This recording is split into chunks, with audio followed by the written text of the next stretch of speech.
your hit the wall experience, I never would have been a chef. So yes, I was a musician and an artist, but becoming a chef came through trial. So I want you to remember this tonight. These are the key statements. Treat your trials as friends. You know that in James, in the first chapter, it says, "Count it all joy when you encounter diverse and many trials, knowing that the trying of your faith develops patience. But let patience have its perfect work so you could be complete and mature and lacking nothing." Now, this isn't something we like to hear, but as I said, remember that. We have to treat our trials often as friends. Also, they are the impetus for change. Another, right along with that, embracing those trials, and is asking the question of the Lord, not why, Lord, but what, Lord? So now there's not anybody in this room, I don't even need to ask you to raise your hands, that isn't going through some sort of trial right now. And think about it. We often are so irritated by it. But I'm here to tell you that trials can lead you into great ministry. It can open up new horizons that you never thought of. And great ministry comes out of enormous crushing. If you can't empathize with people, how can you minister to them? So here's my story. I'm going along with life. And the ironic thing is, I lived in France and I loved really heavy, creamy, rich French foods, but I never ate a vegetable. And it would just rot in the refrigerator. And another thing is that I really didn't take care of myself at all. I mean, I didn't bother exercising. I was probably 40 pounds overweight. As I moved along in years, I'd always, the doctor would say, "Oh, borderline cholesterol." Oh, come on, I must not have that. But the bottom line is, I was like a lot of you, taking care of everybody else and just not thinking it was important to take care of myself. Well, 2008 arrived, and it was a momentous year. I'll never forget that, first of all, just to digress a little bit, I wasn't taking care of myself, so I wasn't even aware of my body or what was going on. I never would do like self-exams. We're all women, so we can say this. I never would do anything like that. I just didn't even think about myself. And that was until one day when I went to the doctor, and my dear friend Debbie Hill, who was a nurse practitioner, was doing my exam. She goes, "I feel a little something here. It's palpable, but there's something there." So I was a little bit nervous, but I it probably won't be anything. Well, I had to go on to the doctor. Again, I went to radiologists, and they determined that yes, there was a lump there. So the next thing is going through all the different scans, and I was delighted that a doctor came back and said, "You know what, I think it's benign, you're okay." So I was like, great. The only problem is, gals, I kept looking in the mirror and something was growing in my chest, and it was very nerve-wracking. So I went back, and that day, I'll never forget, some of you may know that I have a son, Christopher. Chris is 23 now.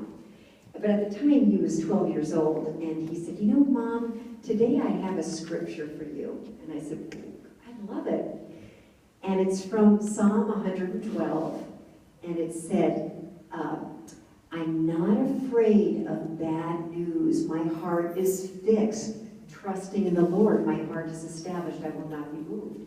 And I was like, "Chris, that's really nice that you gave that to me." I go to the radiologist, And I'm sitting, I do, my exam is done, and they put me in a little room, and I'm waiting. And I'm waiting a long, long time, so I kind of knew something was wrong.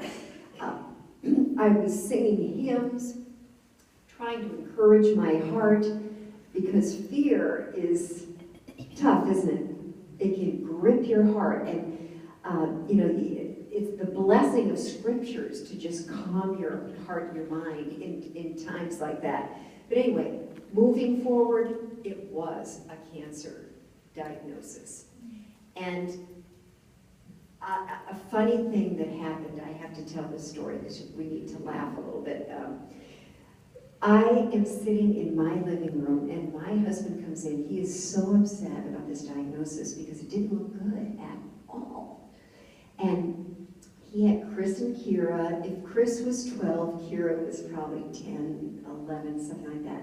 So they're sitting across from me, and they're sitting on the couch, and I'm facing them. And my sweet husband didn't know what to say, and he started crying a little bit. He said, "You know what? You have been such a godly wife and mother, and we've learned so much from you. I know we can go on without you."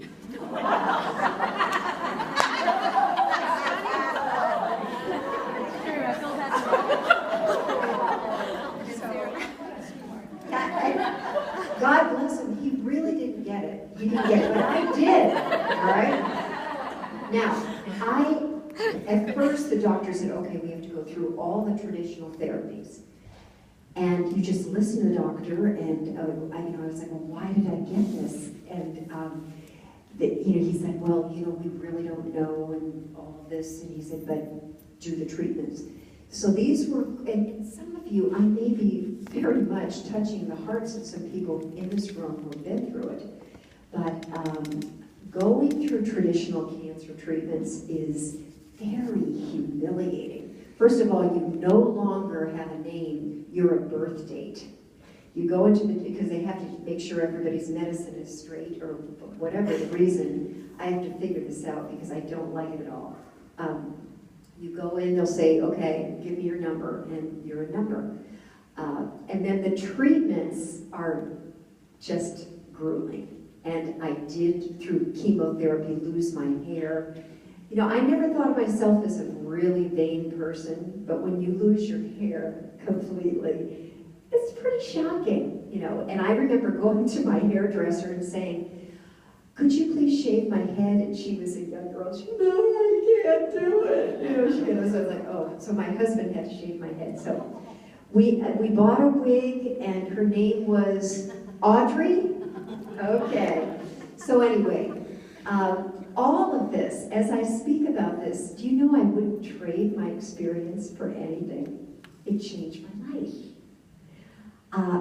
One of the things that I did is when I was in the chemotherapy chairs, and it's interesting because you're in lounge chairs and you have a drip, and you can walk around with your drip and talk to people. So I like to talk, and I thought, well, why don't I interview people and see what they're going to do with their diagnosis? Are they going to change their life, or what is going to go on? And it was really amazing that most of the people I asked said, I'm not going to change a thing. I'm just going to go ahead, just have my high balls and just live it up. And, the doctor said, don't change anything, so I'm just not going to. And I really felt there must be more. And right along that time, I began to meet people that were dealing with health holistically. And I'm talking about doctors in this area, and nutritionists, and researchers. And I always like science, so I said, I'm really interested in this. And going back to that little scenario with the family, I wanted to see my kids graduate. I was really motivated to change something about my life in the hope of living. Now, by the way, we know our God. All during this time, I was so comforted by the scriptures. I never felt so close to God. When we go through these trials, it's amazing. He's there for us. But he also gives us wisdom. And it was amazing the people that I started to meet that were dealing with their health, not just just cancer, but chronic diseases in general, and autoimmune disorders, and all of these things that we have today in our country, that I've grown to understand. A lot of it is from our environment and our culture and our foods. You know, I don't think that's any surprise to you. But anyway, so just fast forwarding, I started to get better. I mean, I started to eat foods that were very healthy. Everything I put in my mouth, I was thinking, okay, I want to eat this for healing. So I would eat colorful fruits and vegetables, and I would, you know, I bought a Vitamix, which is a high-speed blender. It's one of my favorite pieces of equipment. And by the way, just think that this is an 8-year period that I've been, you know, implementing all this new direction under the guidance of the many people that I met. And I started, my first thing was, I'm going to drink a salad. So I make these green smoothies every day. I have a lot of those recipes right on my website that you'll see, and that give you all the different ones, delicious ones, my favorites. So I started that, and then I decided to cut out dairy, because there was a strong connection between the dairy and inflammation, which nobody is, I think most people understand that, and cancer is very much, inflammation is something that stimulates cancer cells. So I was like, I'm not going there then. So I started making my own nut milks, and I found I loved it. It was so delicious. So I kept with that, and that I decided as I went on, just fast forwarding, 3 years later, I'm looking and I'm going back to the oncologists, and they're like, wow, you look so healthy.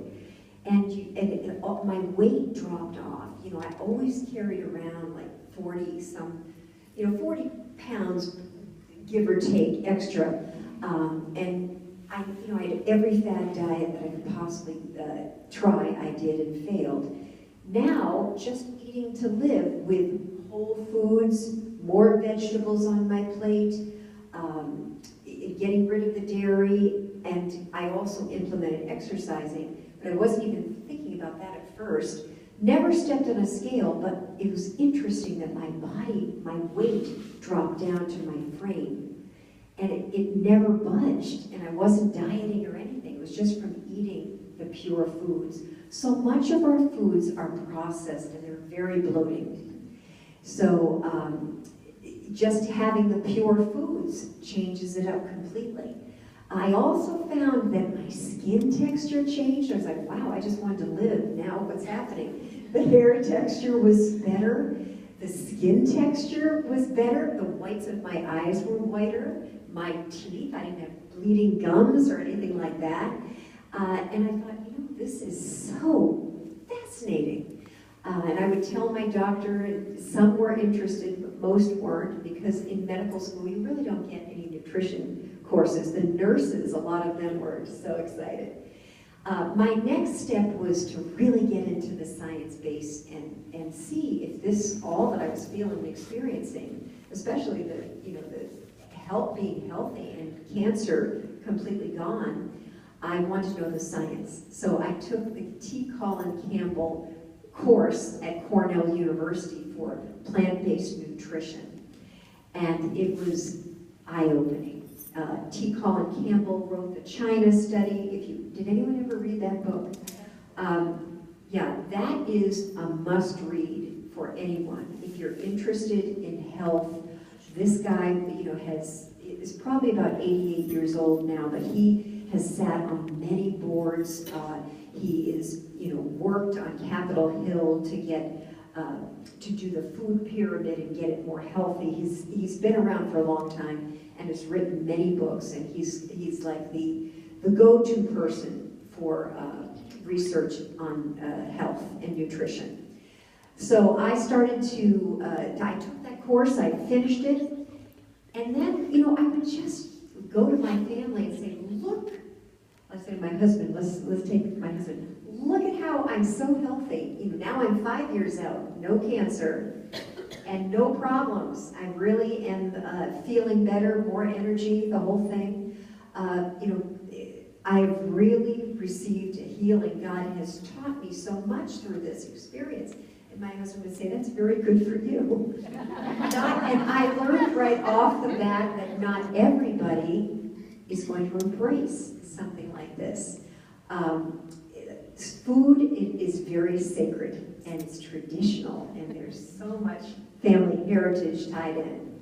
So a lot of people find it extremely difficult to, to do it all at once. And so I started thinking, what would make people interested? Well, how could I get my husband to eat more like this, or Kira, or even my son with it? You know, my son went off on a tangent on a heavy protein diet to build muscles. You know how kids are. He's 22, he was 22, 21, 22, and Chris is built very thin, and he decided he wanted to be a muscle man. So he started taking creatine, protein, no vegetables, and would you believe that, and you certainly would, that he was diagnosed at 22 with an autoimmune disorder and blood clotting. And it was, you know, all attributable to the diet. And once he got on and the doctor said, well, you're going to have to be on statins the rest of your life. And I said, you know what, I just don't believe that. I think, look what you've done to yourself, you know. And so he started a healthy diet, and he started to really work hard on educating himself on health. And he's free. He is very healthy. If you go to my website, I actually have him writing, since he's studying to be an athletic trainer, he's going to be writing an article on posture coming up. So look at that, because we, you know, and how it affects our health.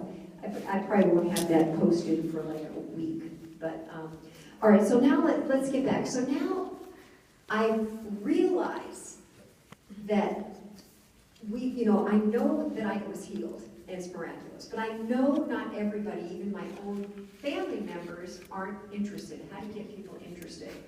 That's when I determined that the only way is through beautiful plates, simple recipes, and foods that taste good. So I was thinking of becoming a dietitian, but I really felt compelled to go the chef route. And so that's when I decided to go to the Ruby Cooking School. And it was whole food, plant-based. And that all that you ate today, a lot of those recipes come from my training in the school. And honestly, I am just starting, within the last 2 weeks, had implemented my website, but basically what I do, I have a master's degree in education. So, and I've always enjoyed speaking, but I go to different venues and I educate people on whole food, plant-based lifestyles and how to implement it.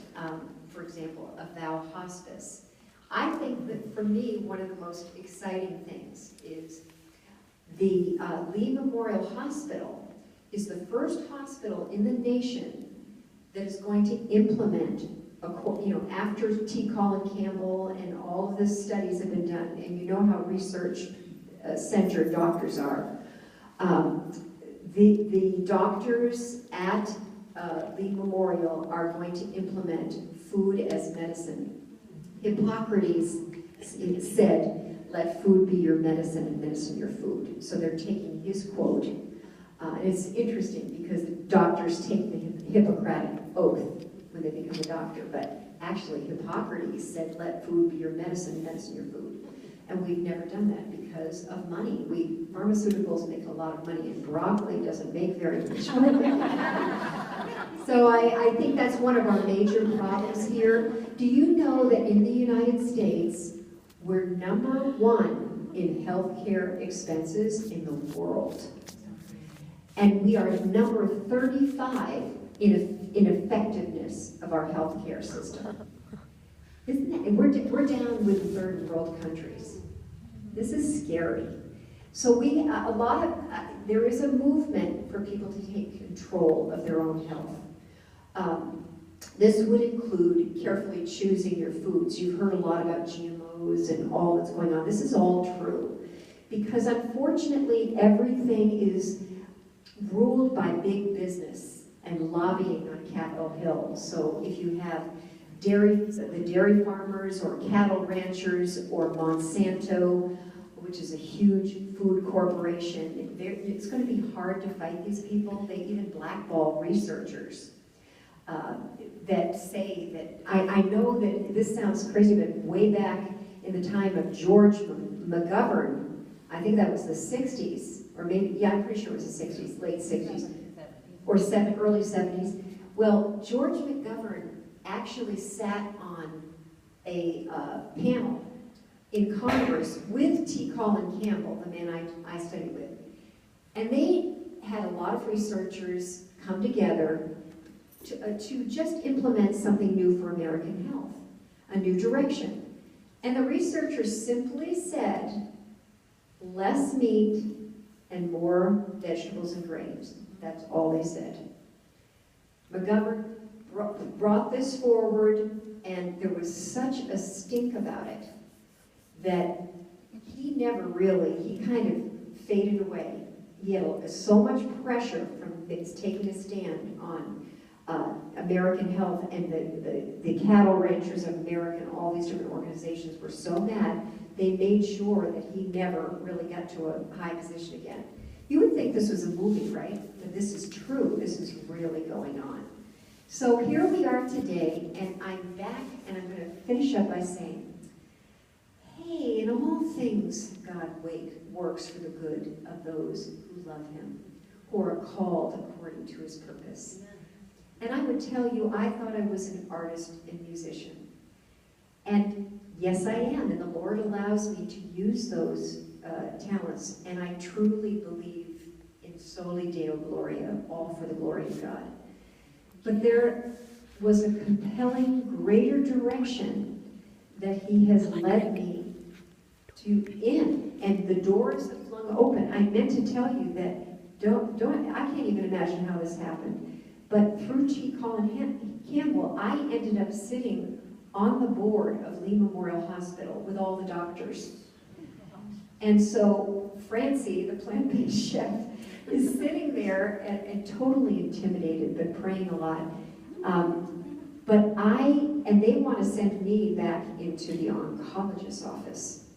Because in the oncologist's office, you will go out to pay, and there will be chocolate bars sitting there, and all sorts of horrible foods and no nutrition guidance. And so you can pray for me, because I probably won't be liked by people. If they send me in there, I'm just thinking, like, I would meet with this guy, Dr. Sal, and he's from Italy, and he's in charge of health and wellness at Lee Memorial. And he's like, you can do it, friend, just go in there. Can't you come, Dr. Sal? Please.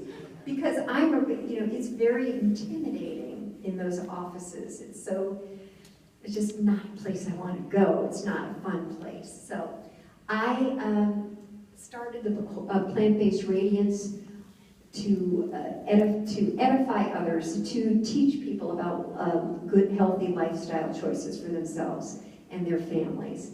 And I just see all of you. We're praying for women of destiny, and every time I think of you, I can't believe how God used her. And she was radiating with this love of the Lord, and all of you each one has a story to tell. But a lot of times we won't go into these ministries unless we're kicked in there. I'm the type that has to hit the wall before I do something. So I just want you to remember, treat those trials as friends. Don't ask why. Don't ask what. Excuse me, don't ask why. Ask God, what? Okay? And I love you all.